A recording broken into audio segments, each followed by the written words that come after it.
Le vidéo suivant porte sur la conservation d'énergie en présence de forces non conservatives. Donc, notion préalable, il faut d'abord être capable de calculer l'énergie mécanique d'un objet, donc à savoir l'énergie cinétique, potentiel gravitationnel, potentiel élastique, et ensuite appliquer la conservation de l'énergie mécanique à un objet isolé. Donc, énergie initiale, qui est la somme de toutes les formes d'énergie mécanique, cinétique, potentiel élastique et potentiel gravitationnel, est toujours conservée. Objectif. Donc, c'est d'appliquer la conservation de l'énergie en présence de forces non conservatives pour un système d'un objet isolé. Alors, pour commencer, voyons voir qu'est-ce que c'est que des forces conservatives ou non conservatives. Donc, on a vu un certain nombre de forces, à savoir le poids, la normale, la tension, une force de frottement, force exercée par un ressort qui peut être lié à une tension, ainsi qu'une force exercée par un objet extérieur, par exemple quelqu'un qui pousse sur un objet. Donc ça, c'est la nature de certaines forces. Et ce qu'on va voir, c'est que ces forces-là, on peut les classer dans deux catégories, à savoir les forces qui sont dites conservatives et les forces qui sont dites non conservatives. Donc, la propriété de chacune, les forces conservatives, de manière simple, on va dire que ça ne fait pas varier l'énergie totale d'un système. Alors que les forces non conservatives, elles, font varier l'énergie totale d'un système. Donc on comprendra que si l'énergie totale du système varie, la conservation de l'énergie, peut-être qu'elle ne fonctionnera plus comme précédemment. Donc, nos forces qui sont là, ce qu'on va faire, c'est qu'on va essayer de voir le poids, la normale, la tension, frottement, ressort, force extérieure, lesquelles sont conservatives et lesquelles sont non conservatives. Regardons le poids. Donc, on va regarder est-ce que ça fait varier l'énergie totale d'un système, le poids. Donc, le poids, c'est la flèche qui est indiquée en vert ici, c'est la force exercée sur la balle. Donc, au départ, on a de l'énergie potentielle et à la fin, on a de l'énergie cinétique. Donc, quand c'est le poids qui s'exerce, donc c'est le poids qui va faire descendre la balle, on voit que l'énergie est conservée. Donc, ça veut dire que le poids, c'est une force conservative. Donc, on ne change pas l'énergie d'un système quand la force exercée sur le système, c'est le poids. La force exercée par un ressort. Alors, on a une force qui retient le ressort, qui ramène le ressort à sa position d'équilibre, donc qui est d'autant plus grande que le ressort est déformé. Donc ici, le ressort est beaucoup déformé, on a une grande force. Ici, le ressort est un petit peu moins déformé, la force est un petit peu moins grande. Donc cette force-là, c'est elle qu'on veut savoir si elle est ou non conservative. Alors, on a de l'énergie potentielle élastique au départ, et à la fin, on a de l'énergie cinétique. Donc, on voit encore une fois que la quantité est conservée. Donc, quand on avait présence d'un ressort, on pouvait appliquer la conservation de l'énergie sans problème. Donc, le ressort, même s'il est à une position intermédiaire, donc ici, on n'est pas à l'étirement maximal ni à x égale 0, mais entre les deux, l'énergie est encore conservée. Donc, c'est juste qu'on a un mélange d'énergie cinétique et potentiel élastique, mais le total est toujours le même. C'est une force conservative. Voyons voir une tension appliquée via une force extérieure. Donc, vous avez un bloc ici qui est au repos. Et quand on regarde son énergie, j'ai mis une barre vide ici parce qu'il n'y a vraiment aucune énergie. Donc, il n'y a pas d'énergie cinétique, il n'y a pas d'énergie potentielle élastique, il n'y a pas d'énergie potentielle gravitationnelle. Et on va exercer une force sur ce bloc-là et on va le mettre en mouvement. Donc ici, il va atteindre une vitesse qui est plus grande que 0. Alors, nécessairement, on va avoir présence d'une énergie cinétique. Donc, on peut voir que l'énergie n'est pas conservée. Donc, on a gagné de l'énergie. Il n'y avait aucune énergie. Grâce à la force, j'ai fourni de l'énergie au système. Donc, les énergies ne sont pas égales. Alors, généralement, quand on a une force extérieure, quelqu'un qui tire ou qui pousse, ou une corde qui va tirer, on va voir que c'est une force qui est non conservative. La force de frottement. Donc, on a ici un traîneau qui fait un parcours, donc il part en haut d'une demi-lune, ici, il descend un petit peu plus bas, et il arrête ici. Vous voyez qu'il ne remonte pas aussi haut qu'il était parti. Donc, qu'est-ce qu'on a au départ? On va dire qu'on a beaucoup d'énergie potentielle, ici, un petit peu d'énergie cinétique. Donc, il est très haut, il va à une certaine vitesse. Quand il descend, ben, il va gagner beaucoup d'énergie cinétique. Il a perdu l'essentiel de son énergie potentielle et ensuite de ça, il remonte donc à la hauteur maximale. Tout ce qui va nous rester, c'est de l'énergie potentielle. Mais vous remarquez qu'on en perd un peu à chaque fois. Ça, c'est ce qu'on avait au départ. Ça, c'est ce qu'on a en bas. Donc, on a moins d'énergie. Et ça, c'est ce qu'on a à la position 3. Donc, on a encore moins d'énergie. Alors, manifestement, il y a de l'énergie qui s'est perdue. Donc, quelle est la force qui a pu causer cette perte d'énergie-là? C'est la force de frottement. Alors, comme on fait varier l'énergie du système, c'est une force non conservative. Donc, les forces conservatives sont les suivantes. Le poids, la force exercée par le ressort. Les forces non conservatives, ce sera toutes les autres, à savoir une force de tension, une force de frottement, une force extérieure appliquée par une personne et une normale. Donc la normale, c'est un peu particulier. Souvent, on va voir qu'elle ne fait aucun travail. Okay? Mais il peut arriver des situations où la normale fasse un travail. Ce sera une force non conservative. Donc on se passera de la démonstration. Alors ce qu'il faut retenir, c'est que dans le cours, les seules forces qui sont conservatives sont une force, le poids, et force exercée par un ressort. Dès que vous avez une autre force sur un objet, c'est automatiquement une force non conservative. Alors, comment on va tenir compte de ça? Bien, l'énergie n'est pas conservée. Est-ce qu'on va quand même pouvoir appliquer notre conservation d'énergie? Oui, mais avec une petite modification. Même si l'énergie n'est pas égale, donc ce qu'on avait au départ, on va ajouter un morceau. Donc ça, ce morceau-là, c'est le travail fait par les forces non conservatives. Et là, donc on va inclure le frottement, force extérieure et autres types de forces. Et à ce moment-là, ça va être égal à l'énergie finale. Donc non, ce n'est pas une conservation d'énergie parfaite parce qu'on a besoin d'ajouter ce petit morceau-là. Mais une fois qu'on ajoute le travail fait par les forces non conservatives, ben, on peut quand même appliquer à peu de choses près notre règle de conservation d'énergie. Donc, il faudra calculer le travail fait par les forces de frottement ou les forces extérieures s'il y a lieu. Donc, l'équation sous forme plus mathématique est la suivante. Donc, on a les formes habituelles de conservation d'énergie. Donc, énergie 1, énergie 0. Et le morceau qu'on a ajouté, c'est celui-ci. Premier exercice. Un bloc au repos de masse 2 kg est posé sur une surface sans frottement. On exerce sur le bloc une force horizontale de 10 newtons sur une distance de 5 mètres. Ce qu'on veut savoir, quelle est la vitesse finale du bloc en module. Donc, appliquons la conservation de l'énergie. On sait qu'il y a une force horizontale. Cette force-là ici, elle est non conservative. Donc, c'est une force externe. Alors, je vous mets ici sur le côté, je vais toujours vous mettre en rappel les données numériques importantes, comme ça on les aura toujours sous les yeux. Donc, on va tout de suite définir nos énergies à chaque événement. Donc, on part du repos. On va supposer que notre axe de référence est ici, y égale 0. Il n'y a pas de ressort, donc il y a 0 énergie au départ. Et à la fin, donc on a acquis une certaine vitesse, donc on a de l'énergie cinétique. Par contre, on est toujours resté à une hauteur de 0 et il n'y a toujours pas de ressort, donc ces deux énergies-là valent 0. Donc, ma conservation d'énergie, on va avoir quoi? Bien, on vous rappelle que c'est l'addition des énergies plus le travail non conservatif égale énergie finale. Remplaçons nos valeurs. Donc, il y a beaucoup de zéros.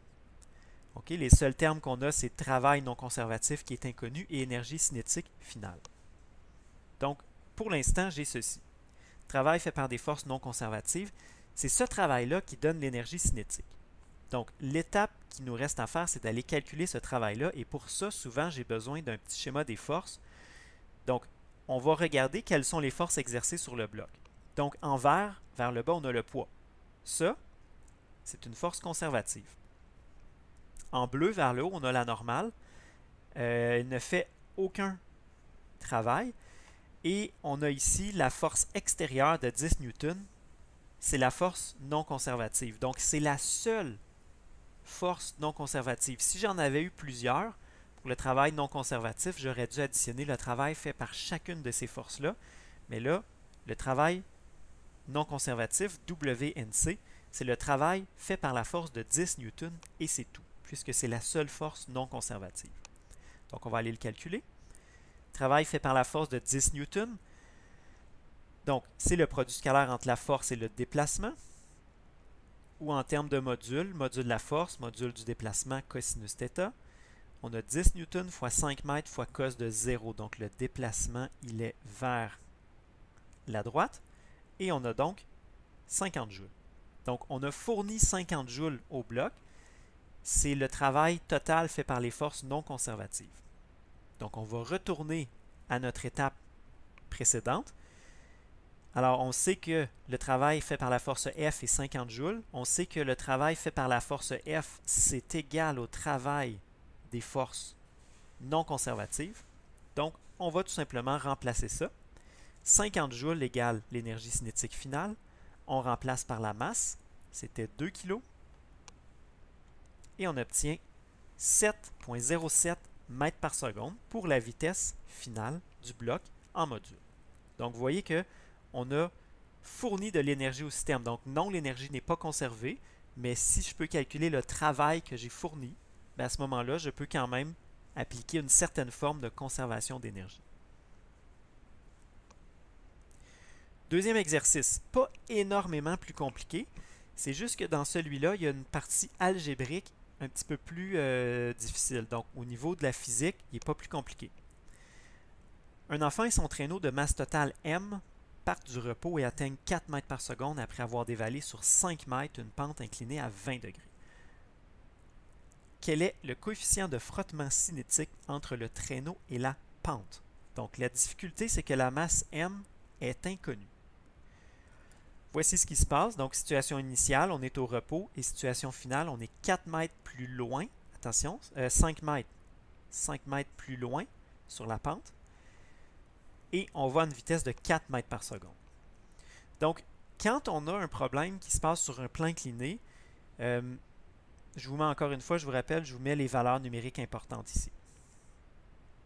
Donc, quand on a un problème qui se passe sur un plan incliné, c'est important de comprendre que la distance ici n'est pas la hauteur de laquelle je descends. Donc, ce n'est pas une descente verticale.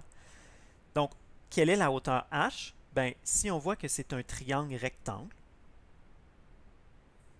donc j'ai un angle droit ici, tout simplement h égale 5 sinus de 20. Donc, on descend sur une distance de 5 mètres. L'angle, c'est 20 degrés.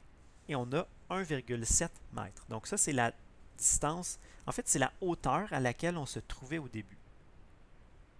Puisqu'on suppose qu'à la fin, on est à 0 mètre. Donc, il y a une petite erreur ici, c'est 4 mètres par seconde.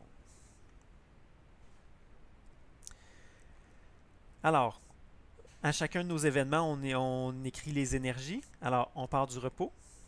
K0 égale 0. UG0, pardon, MGH. Donc, la hauteur H, je vous rappelle que c'était 1,7 mètres. La masse M est inconnue, c'est pour ça que je vais me ramasser avec une valeur inconnue de M ici. Donc, ça, c'est la difficulté du problème. Il ne faut pas perdre espoir. Vous allez voir qu'à la fin, ça va s'annuler. Okay? Mais pour l'instant, ça peut être assez déstabilisant de voir que je ne peux pas calculer de valeur numérique, que je suis pris avec une inconnue.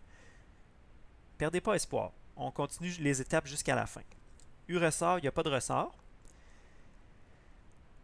Donc, ensuite de ça, à la fin, énergie cinétique, donc 1/2 mv au carré. Donc, la masse est inconnue.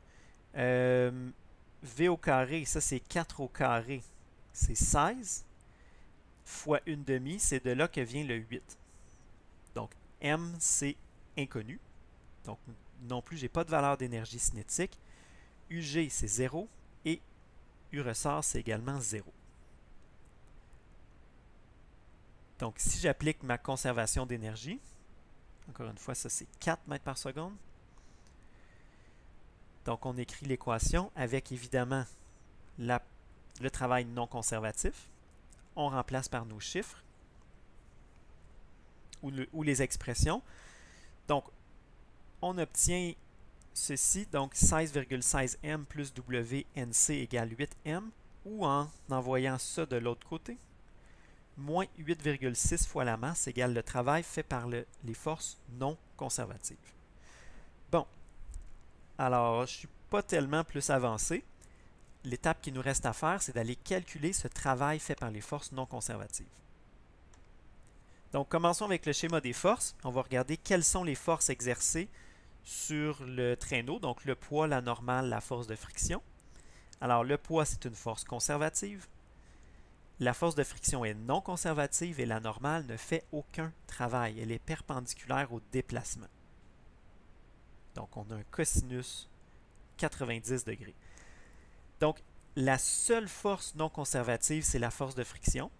Alors, le travail fait par l'ensemble des forces non conservatives sera le travail fait par la force de friction.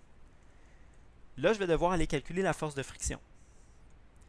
Donc, vous vous rappelez peut-être d'avoir calculé ça dans des chapitres précédents. Alors, pour commencer, j'ai besoin de trouver la valeur de la normale.